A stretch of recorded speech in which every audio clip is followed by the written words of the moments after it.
David wasn't reckless with money. He wasn't gambling. He wasn't buying Lamborghinis on credit. He was just tired. Tired of seeing his paycheck hit his account on Friday and somehow feel like it vanished by Tuesday. Tired of opening his banking app and thinking, wait, didn't I have more than this? Tired of wondering how someone who does everything right still feels broke most of the time.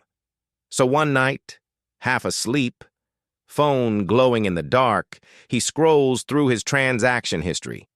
Coffee, gas, groceries, a couple of subscriptions he forgot about. And then, these tiny annoying charges. Service fee, maintenance fee, processing fee, overdraft fee. Nothing huge.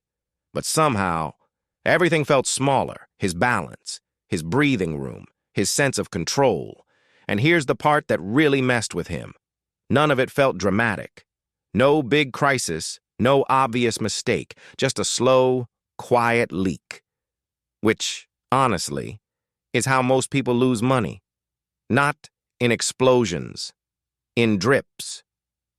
I'm William, and I spend my time thinking about money, human behavior, and why some people feel like they're always running uphill financially, even when they're doing their best.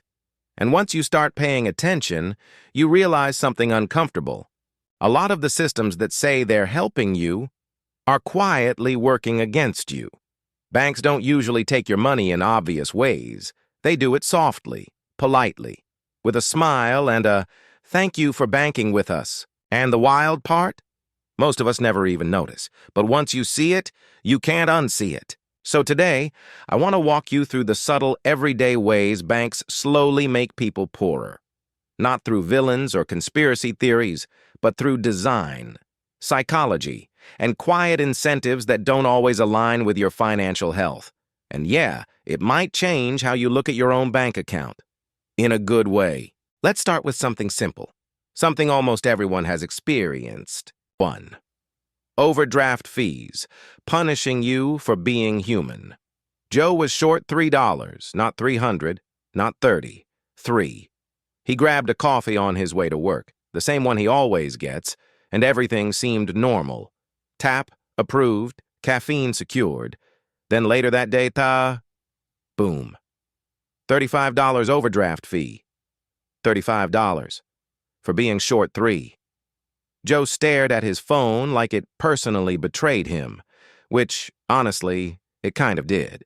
Overdraft fees are one of the most profitable features banks have ever invented, not because people are irresponsible, but because life is messy.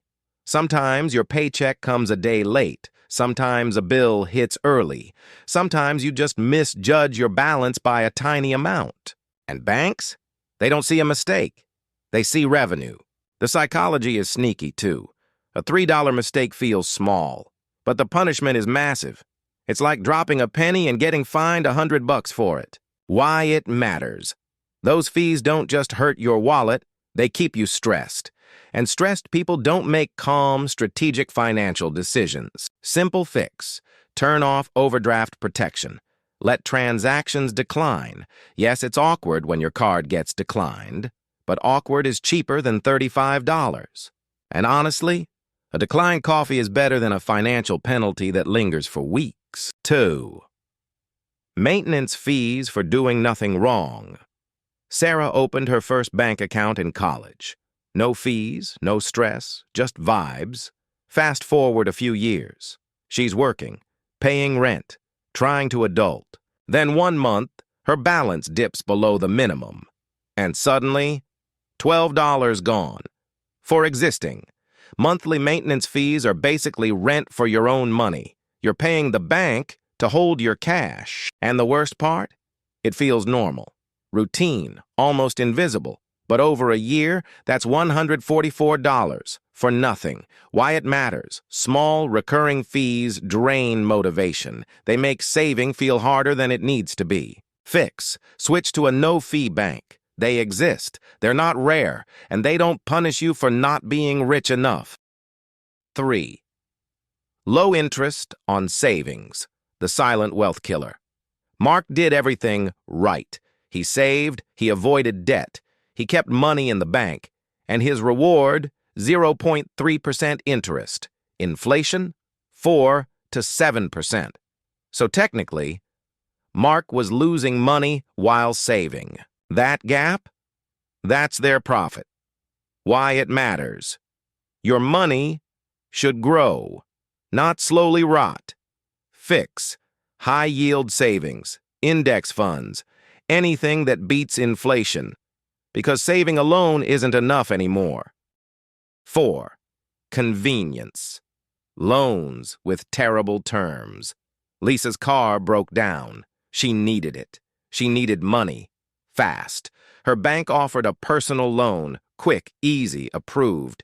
The interest? Painful. Banks know urgency makes people less picky, so they price convenience aggressively. Why it matters? Desperation is expensive. Fix. Always compare offers, even when you're stressed. 5. Credit cards, designed for debt. Chris promised he'd pay it off, just this month, but interest stacked, fees piled up, minimum payments kept him stuck. Credit cards aren't evil, but they are optimized for profit, not freedom. Why it matters. Debt drains your future income. Fix. Pay more than the minimum every time. 6. Sneaky subscription payments. Emily forgot about 3 subscriptions: music, streaming, an app she used once. Banks don't remind you, they just process it. Why it matters. Forgotten expenses equals slow leaks. Fix. Audit your statements monthly. 7.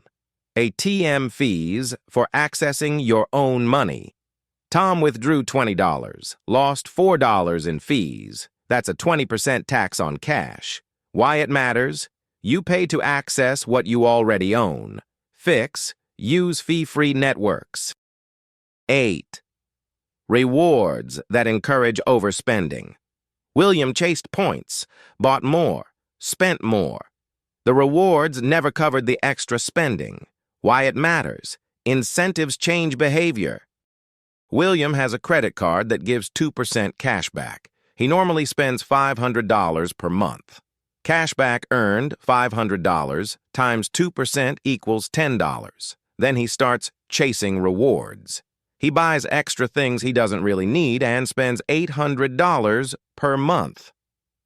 Cashback earned, $800 times 2% equals $16. But here's the problem. Extra spending, $800 minus $500 equals $300. Extra rewards, $16 minus $10 equals $6. So William spent $300 more just to earn $6. 9. Complicated statements on purpose. William tried to understand his fees. He gave up. Complexity protects profit. Fix, ask questions, demand clarity. 10. Delayed processing, so fees can hit. You have $100 in your account. On Monday, you pay a bill for $95. The bank delays posting that payment. Your balance still shows $100.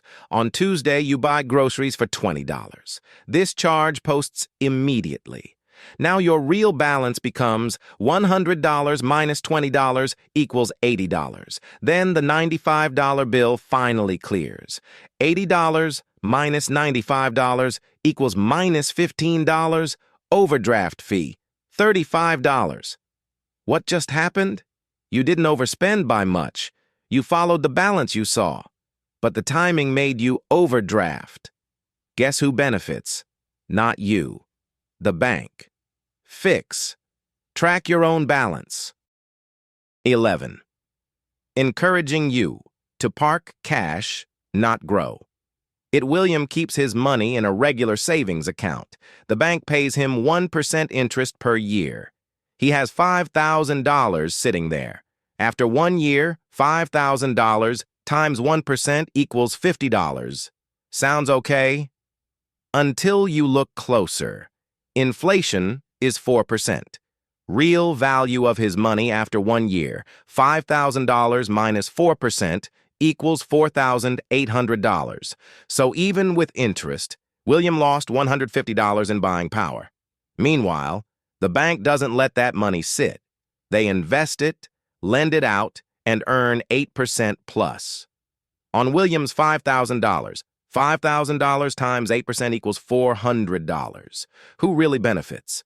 William gets $50. The bank makes $400. Bottom line, banks love idle money. They grow it. You don't. And William's cash, it's working, just not for him. Fix, make your money work. 12. Making normal feel expensive. William pays $15 monthly account fee, $35 overdraft fee once a month, $25 credit card interest. That's $75 every month. $75 times 12 equals $900 per year. Gone. On nothing. No product, no value, just fees. And over time, after 5 years, $900 times 5 equals $4,500. That's a used car, a business idea, a safety net. But it feels normal. Why? Because everyone pays fees, everyone carries debt, everyone struggles. So it feels standard, but it doesn't have to be. Those costs aren't life, they're systems. And once you see the numbers, normal starts to look expensive. Here's the quiet truth nobody really says out loud. Most people don't feel broke because they're reckless. They feel broke because the system quietly chips away at them, bit by bit, fee by fee, month by month. Not in dramatic moments, but in ordinary ones. In the coffee runs, the forgotten subscriptions, the tiny balances, the it's only $12 moments that add up to thousands over a lifetime. And the frustrating part? You're not supposed to notice, because when you don't notice, you don't question, you don't switch, you don't optimize, you just adapt. You tell yourself money is tight, that this is just how adulthood feels, that stress is normal, but it doesn't have to be. The moment you start paying attention to fees, to incentives, to how your money is being handled, something shifts. You stop reacting and start choosing, not in a dramatic overnight way, but in small, powerful decisions, switching banks, tracking expenses, asking better questions, letting your money grow instead of sitting still. And suddenly, money feels less like a mystery and more like a tool, not perfect, not effortless, but yours. So if this video made you pause, even for a second, that's a good sign. Because awareness is the first step toward control. And control? That's where real financial peace begins. Not loud, not flashy, just steady. Like a quiet confidence that says, yeah, I've got this. If this video helped you see money a little more clearly, hit like. It really helps the channel. And if you want more videos that break down money, banks, and real-world finance in a simple, honest way, subscribe. Because understanding money is the first step to keeping it. See you in the next one.